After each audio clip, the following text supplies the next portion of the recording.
Is your practice clinically calibrated? What is clinically calibrated?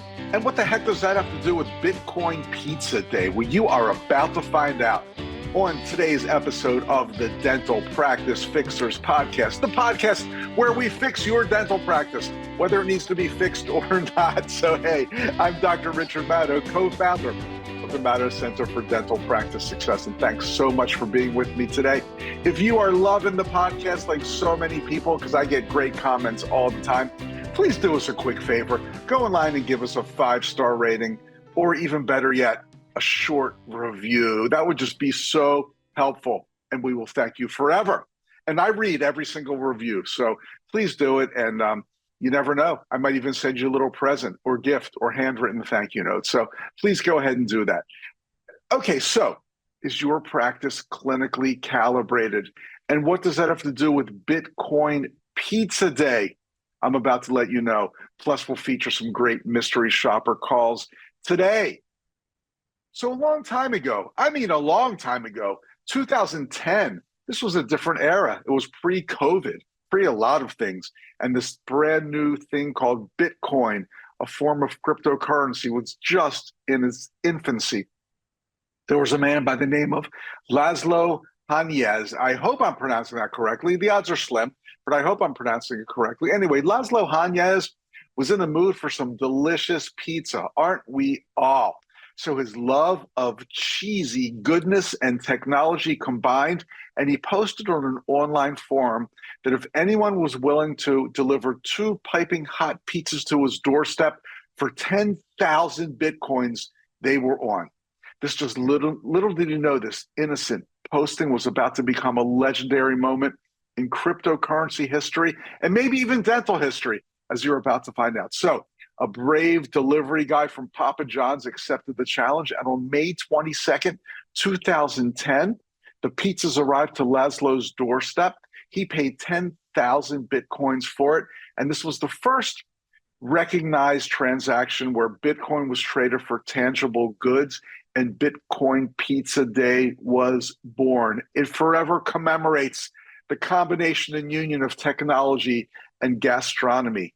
So, first of all, we can raise our slices high and toast this extraordinary journey. But let's think about this a little more. And what does this have to do with your dental practice? Well, first of all, at today's value, now this is when this is being recorded, Bitcoin prices seem to vary wildly by the second. But right now, a Bitcoin is worth $26,965.80, which means in today's prices, Laszlo paid over $269 million. Why have billions when you can have millions for 2 pizzas? That's a lot of dough. I mean, that's a lot of dough, even if he got the epic pepperoni stuffed crust with the works. But at that moment in time, on May 22nd, 2010, it seemed like the appropriate, easy for me to say, appropriate price to pay for 2 pizzas. In those days, that was the proper value. Because things are worth exactly how we value them at that moment in time. Or more importantly, things are worth whatever we value them for. So in 2010, that seemed to be the right value. These days, 200 plus million does not seem to be the right value. But when we translate this into dentistry and we're talking to patients about treatment that is pretty costly, and let's face it, even a crown is costly. It could be $1,650 or $1,651 or something like that. It's up to the patient's value system to say whether that's worthwhile or not. So in the 2010 value system, 2 pizzas were worth 10,000 Bitcoin. These days, of course, that's way out of whack.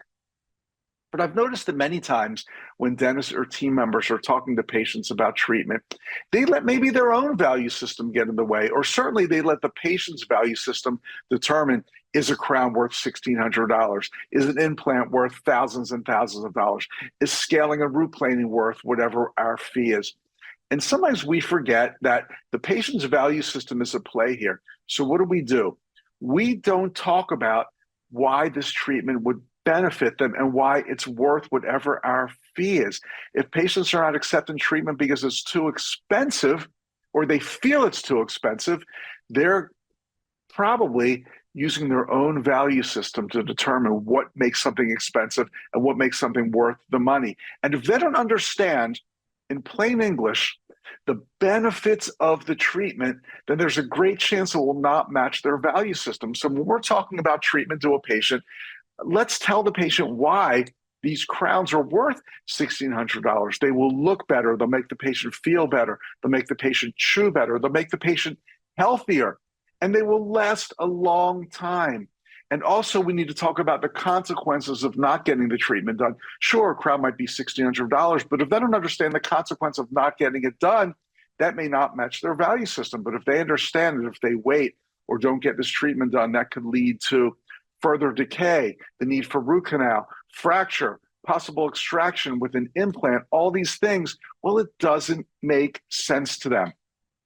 So when we're explaining treatment to a patient, always speak in plain English and always make sure they understand the benefits of the treatment. Because let's face it, when something's $1,600, $2,000, they're comparing it to what else they could get for that. What does $2,000 mean to them? Well, if it means they can increase their health, it will last a long time. They can bite better, chew better, smile better, do all these things that they wouldn't be able to do. And if they don't do it, they could be at risk of needing much more expensive treatment and much more, let's say, unreliable treatment. Let's face it, if they nip something in the bud, they've got a big old ugly three-surface amalgam that's breaking down, and they can just get a core and crown rather than wait long and possibly get an implant or an endo or an extraction, all those things. Well, all of a sudden, that value makes much more sense to them. Their value system, maybe even subconsciously, will say, yes, this is a good value. I should do this, and I should do it right now.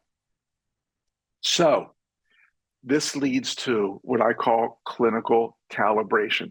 I've seen this in dental practices so many times where a dentist will recommend a crown and they leave the room, and not with bad intention, but their treatment plan could be undermined by a team member when the patient could turn to the team member and say, should I get this done? And the team member says, well, maybe we could just do a filling there or something like that. And I think many times it's because the practice is not clinically calibrated. What does clinically calibrated mean? Clinically calibrated means that every member of the team understands why we do things clinically and when we do things clinically. For example, let's have a meeting and talk about why sometimes we recommend a two-surface restoration for a tooth that has an issue, decay, old restoration that's not working out well, whatever the reason. And sometimes we recommend an inlay or an onlay. Sometimes we recommend a crown. Sometimes we recommend a core and crown. But why do we do this? Particularly team members that are relatively new and maybe not experienced in dentistry don't really know why sometimes we recommend a direct restoration and sometimes we recommend a crown, or sometimes we make a different recommendation. So let's have a team meeting and talk about it. This is why. Why do we recommend scaling and root planing? And in other patients, we recommend a gross debridement, maybe followed by a prophy or, whatever. Our team members need to know why we recommend these things. Why do we do some endo in-house? And why do we refer some? Why do we do scaling and root planing on some patients or recommend that? And why in other cases do we refer to a periodontist? Why do we extract a wisdom tooth? Sometimes we let it stay. Sometimes we refer to an oral surgeon. And I think when a team member, or our entire team hopefully, understands the logic and the rationale between recommending certain treatments, in-house versus referral, all these things, they will see the value in it. They will see why the benefits are totally in line with the cost of this dental treatment. I feel like I'm getting a little philosophical here, but I think it's really important to discuss these things with your team members because, let's face it, if a treatment seems expensive or overly expensive, where the expense doesn't match the value or the benefit that the patient's going to get, this comes through, even if they're not saying anything, it comes through in our body language, in our enthusiasm, and all those things. So when we recommend treatment to a patient, everybody on the team needs to understand the value and thus be enthusiastic about it and help the patient make the appointment, get the proper financing, do all these things so they can have our incredibly valuable treatment. It's so important to do and to talk about. Sometimes dentists are hesitant to talk to their team members about fees because dentistry is expensive. Let's face it. Some things are outside of maybe the realm of what a patient or even a team member could afford, but we need to understand the benefits, clinically calibrate, be enthusiastic about providing this incredible treatment to our patients. Okay, I hope that all makes sense because we're going to go to our mystery shopper calls.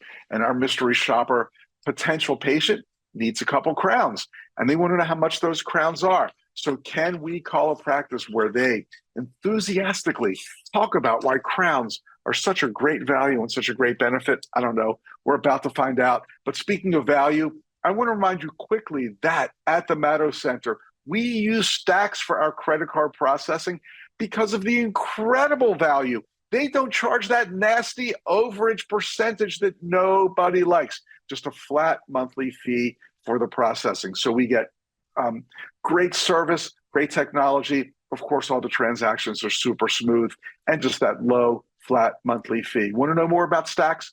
Go to matto.com/save, MADOW.com/SAVE. And now we're going to move over here to Command Central and play some mystery shopper calls. I got to tell you, I'm doing 2 this time around because both calls were pretty long. Now, if a call's pretty long, you would think there'd be great information given. And then, of course, that will lead to the appointment. Let's find out right now. Here's our first call. Dental. If you are a new patient, please press 1. All other patients, please press 2. I pressed 1. Let's see what happens. Dental, Joanne speaking. How can I help you? Hi, I have a question for you. I was told by another dentist I need 2 crowns. So I'm thinking it might be time to get those done. Do you do crowns there? Yes. Yeah, and how much are they typically? Well, it depends on your insurance. I don't have insurance. So then I would, I'm being honest, suggest that for $120 you buy our discount plan, which brings that $1,600 crown to about, I think it's $740. So if I bought your discount plan, a crown that's $1,600 would only be $740? I think it's about $740. You know, it's around there. I don't know if it's $760, but it's not over $800. Not only that, it's for everything. So for like when you come in for, let's just say, new patient exam, X-rays, and a cleaning, I think it all totals like $100 for the whole thing. It's so worth it. You have no. It goes for the whole year. If you need a root canal, root canals are pricey. They're about $18. They go down to like $6. Some of them are $6 because there's 3 different roots. You know, so an anterior tooth is like $600. If you need a filling, fillings are usually $350. It's about $120 on the plan. I mean, you pay, you know, but you pay a very reduced rate. I mean, there's other ones out. Yes, there's other ones out there that you can purchase. Like there's Aviva. There's a bunch of them. Okay, there's a Cigna Save. Cigna has one. But our fees are cheaper than their fees, and the amount that you pay for the year is cheaper than the other fees. I can suggest that ours, I've never seen them so low. So, I mean, even if you needed an implant, they bring it down to like $1,500 for the implant, and then the abutment and the crown are reduced too. It's a very big it's everything. Everything you save on. That's unbelievable. It's great. Yeah, and so is that insurance that I'm purchasing? I'm not really sure. It's a reduced, okay, we call it our in-house plan, and it's a reduced fee schedule. Okay, So, right, so, you know, there's other ones out there you could buy that a lot of the offices do take. I guess they just don't tell people. And they do save you money if you don't want to come here. There's Cigna. Cigna has one. You know, Aetna has one too. I mean, they cost more than ours for the year. So you have to pay $100. Yeah, you pay $120 for the year, and then everything you get done, you pay. But like, I don't know. Your cleaning is like I think it's $60. I see. So a crown goes from $1,600 to like $700. Wow, it sounds like the doctor would be losing money on that. They don't, honey. They don't. The crown is maybe costing them maybe $100 at the lab. That's just how I'm just being honest. That's a markup. They should go on Shark Tank with that kind of markup. Yeah. So I'm just letting you know. I've been doing this for 30 years, honey, and our plan is pretty amazing. I can tell you that. It is. Now, can I purchase that on your website, or do I have to come in to do that? You could do it while you're in here. You come in, you get an exam, and your X-rays done. I won't just put you in because somebody else said you needed 2 crowns. Do you understand? So you do have to come in. You do have to see Dr. She's amazing. And you buy the plan, and then I think it's $70 for the X-rays and the exam, and so you didn't even spend like $200, and then everything's treatment planned, and you know where you're going. And she puts it in order, and she tells you how much you got to pay for each visit, and you'll see the big savings because we have it where it's our fees, and in the last column it'll say like what the regular fees are if you had no insurance. So you got like a whole A/B comparison chart going. Absolutely. So you see it. Wow. Absolutely. It's really great. I'm just being honest. Honesty's good. Yeah, I like that. Well, hey, thanks so much for all the information. I really, really appreciate it, and I will consider doing all that. Right. You just call and you tell them that you would like to make a new patient exam. You know you need crowns, and that you're buying our plan. That's all you need to say. Right. They put you in the computer. All right? Beautiful. Thank you so much. All right. Have a good day. Bye. You too. Bye. Oh, my. Oh, my. How many times did she say, I'm just being honest? That's Graham. And one time she went off with this whole thing. I'm telling you, honey, I'm just being honest. I've been doing this 30 years, 30 long years. Oh, man. I have to admit, I loved her enthusiasm. I did. She confused the heck out of me, telling me about all these other plans. You can get Cigna, you can get Aetna, you can get this, you can get that. You can come here. And you know what? I'm not doubting that she was accurate. Obviously, she's an experienced person at the dental practice. But for a $120 annual plan, a crown goes from $1,600 to $740. That's just hard to believe. If that's true, man, that's a great plan. And then love how I asked her if the dentist is making any money on the $700 crown. And she said, oh, believe me, they are. The lab cost is only $100. I mean, you know, the time and the materials and all this got nothing to do with it. It's just they're making $640 this call was pretty amazing, wasn't it? And, you know, the thing is, as crazy as this call was, I was very engaged, and she could have got me on the appointment book if she had just asked, if she had just said, well, you know, you've got all the information you need. Let's get you in here. I think if I were truly a patient or a potential patient, I would have immediately made the appointment. But she didn't ask. She just kind of just backed off to the end and gave me all this information, way too much, confused the heck out of me. Still kept up a good rapport, though. And I loved it when she said, the doctor's amazing. I love that. Oh, you'll come in and see the doctor. She's amazing. I love, love, love that. But it was all for naught because she never got my name and contact information, and she never asked for the appointment. Okay, let's do another one. I got to say, here's another longie. We got these long calls can get crazy. Here's our next call. Good morning, Dr. Office. Jennifer speaking. Hi, I have a question for you. I need 2 crowns, I was told by my previous dentist. Do you do crowns there? Yes, of course. And how much are they usually? Do you have insurance? I don't. Oh, we normally don't give prices over the phone, but, you know, let me try to get an idea for you.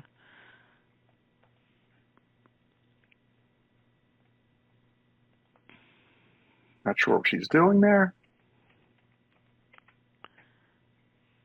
Guess we'll find out.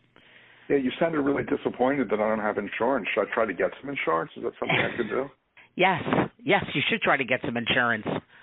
Are you, I don't know how old you are, but are you like retirement age or younger? Yes, I am. I'm retirement age. Okay.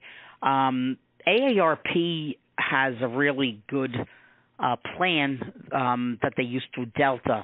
The only one kind of bad thing about it is that the first year you can only get like preventative work done. They won't pay for the crowns until the second year, but it is a good plan. So that's something to keep in your mind. Yeah, well, nothing really hurts. I mean, I could probably wait a year. I don't see it. You know, it shouldn't be a problem. Yeah. Did you have root canal on these teeth? No, just no. I think like old fillings. Okay, so then maybe the fillings are getting really big, and when they're big fillings, the next step is to get a crown. So maybe it's that type of thing. So it wouldn't hurt to look into something like that. Maybe you could even like upgrade the policy, and maybe they would like start you right away. I don't know, but that's one thought. Delta has a lot of different plans, but I know the one we have a couple of patients that.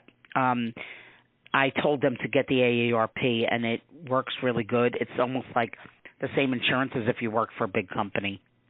Oh, wow. That sounds really interesting. Okay. Well, I know I think I had like an MOP amalgamation or something like that. But MOD amalgam, yeah. Okay. Yeah, I'll look into that. That sounds really interesting. AARP, cool.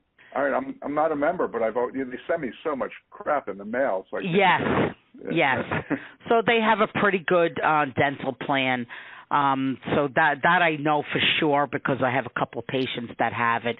But you'd have to get the one that's like, it's a Delta and it's like a PPO plan, like Peter Ostrich PPO. Because Peter Ostrich plan, okay. Yes, the PPO, exactly. Because HMOs are kind of like you have to see certain dentists that only belong to those groups, and usually those dentists are usually not that great because the payment is like really, really tiny. So usually you don't have good dentists like signing up for those kinds of plans. But the PPO plans, HMO's like a group of lousy dentists, kind of. Yeah, pretty much. Pretty much, yes. I'll keep that in mind. Yes. Okay. But if you wanted to come in and do the crowns like without insurance, depending on whether you need something called a core buildup, which is like another part of the crown. So just the crown is like $1,651, and then if you needed the other, that's usually a little bit higher. Okay, see, 1651. Well, you think I could talk the doctor down to 1650?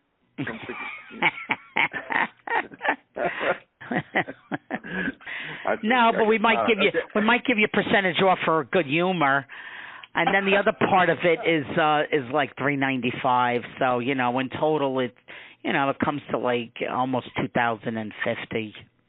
Yeah, that's a lot. All right, well maybe I should check into the Peter, Paul, Oscar. Yes. Yeah, cool. Well, thanks so much for all this information. It was really you're very welcome. Fill me in. All right, thank you very much. All righty, sure. Take care. Bye-bye. You too. Bye. Okay, we'll discuss later that she never even came close to asking for the appointment. But my favorite part of this call was when she threw shade on the HMO dentist. Like, whatever you do, don't go to an HMO. They're really bad dentists because they agree to a low fee. I mean, I'm not making any judgments here, but I'm not so sure that she should have said that. She just should have said, don't take the Wow. When she asked me at the very beginning if I had insurance and I said no, her whole tone changed. Like, oh, you poor, pathetic soul. Then she kind of picked it back up. Again, just like the first call, she did so many things to distract me and get me to just think, okay, I've got to do a million things now before I even consider coming to this practice or coming to this office. So again, I think she could have been much more concise and at the very end, obviously asked for the appointment. So two very long calls today, two nice people and not a bad level of enthusiasm. And they kept the call kind of upbeat and jovial, but then some misinformation, too much information, never asked for the appointment. Don't do that. I'm going to let you go today because I've had you here for a long time. I hope you enjoyed your drive or your gym workout or your walk or your time in the office or your shower, whatever you're doing right now, listening to the Dental Practice Fixers. Thanks so much for being with us. I'm Dr. Richard Maddow, co-founder of the Maddow Center. Go give us a good rating and a good review. I'd really appreciate it. And any ideas that you have for topics or mystery shopper calls, email me personally, Rich, R-I-C-H, @maddow.com. I will talk with you soon. Thanks so much. Bye.